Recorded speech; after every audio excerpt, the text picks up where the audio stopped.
The sanitary crisis that we currently live in has brutally shown us how fragile our planet, interactions and way of living were, and how much we must build a more sustainable world. We have to reconsider the way we produce and consume. 5 years ago, France and the rest of the world committed to reducing their greenhouse gas emissions. But today, we must do even more. In order to limit climate disruption, we have to change our energy consumption. We have to reduce it, but also find new, low-carbon and renewable sources. So, are you ready? Hello, Antoine Frérot. Of course, you are CEO of Veolia, and you decided to host this talk. And so you've brought together several stakeholders from Veolia, but also employees, directors, citizens, to talk about the ecological transformation in full transparency. So why is this a fundamental way of going about things, in your view? This talk, I hope, will be the opportunity to talk about the ecological transformation first and foremost, because that's the real reason behind this merger. If we want to become a benchmark company, a champion of the ecological transformation, it's really to meet the ever-increasing expectations of our stakeholders. What's important to know is that this is a transformation which is available to all industries, including chemicals. We were labeled as polluters, but actually polluters are now part of the solution, and this is where we need change. And we need more conversations like this one here today. I believe that we're seeing many great transformations in the world. Monsieur Frérot said that very eloquently. We have an expectation, a growing expectation worldwide, in France as well, to see brands much more involved. And brands can involve themselves in different ways, including in sustainable development, and to accelerate the transformation of our economy and our consumption habits to make the economy more circular. There's really a problem of transition. Citizens really want responsible green products.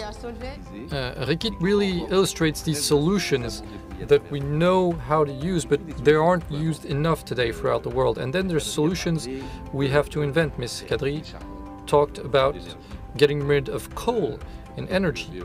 And with Veolia, we've designed a project together for 100% renewable energy for their mobile manufacturing company. And in a few years, coal will be out of the picture, and the factory will be only powered with renewables, and that's something we could deploy throughout the world. And what's interesting is that in a company you can actually prove things on top of financial performance. You can look at the rate of recycled materials in packaging. You can look at the carbon footprint. That's also something we do at Veolia. We do that for ourselves as well. To give you an example, a few years ago we had a percentage of our activity on the circular economy that was measured, and today we're measuring over 5 billion, which is 2 or 3 times more than a few years ago. Our overarching vision is City for All, and within City for All, one of the pillars that you mentioned that runs through everything is cleaner and greener. And the reason why cleaner and greener is so important to us is we have been told by our residents and the businesses in Westminster how important climate action is. So I prefer the term of ecological transformation, I try to motivate people. Sometimes I give bonuses. I want to make it positive. It can be small things or large things. We've innovated a lot in Nevers. We talk about partnerships with the private sector, and this is really how we'll be able to get where we want to go. We need public-private partnerships. And there's something extraordinary happening today. Governments have almost all realized that the ecological transformation was part of the solution to come out of this crisis.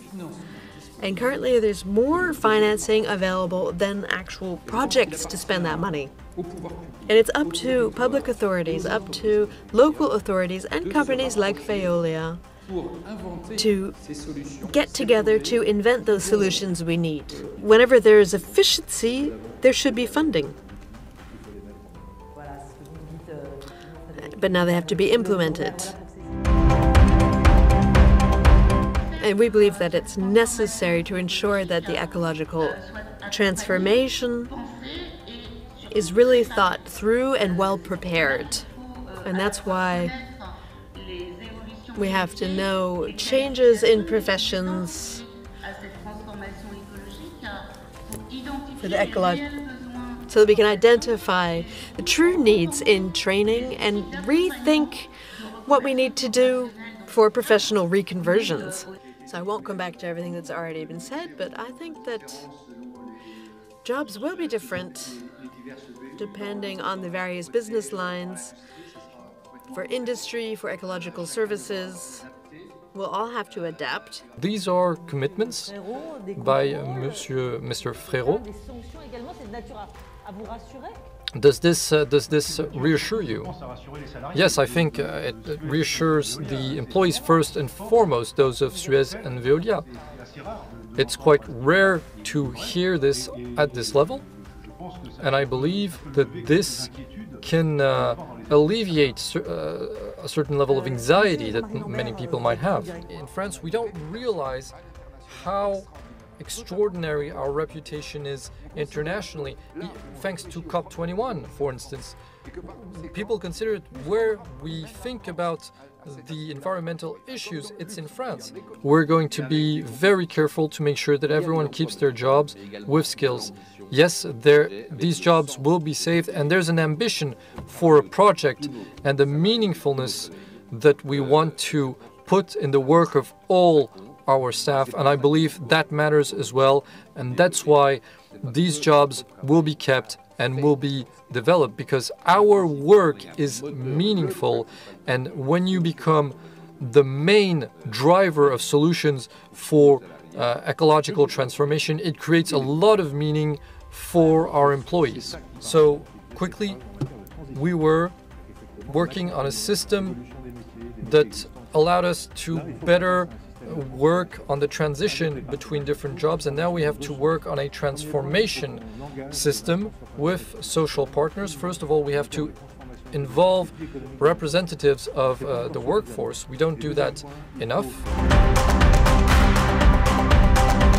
We've said several times, the exercise we went through this morning really shows that for Veolia, success is based on our impact and our usefulness for all of our stakeholders. We talked about employees, clients, shareholders, young people, the planet.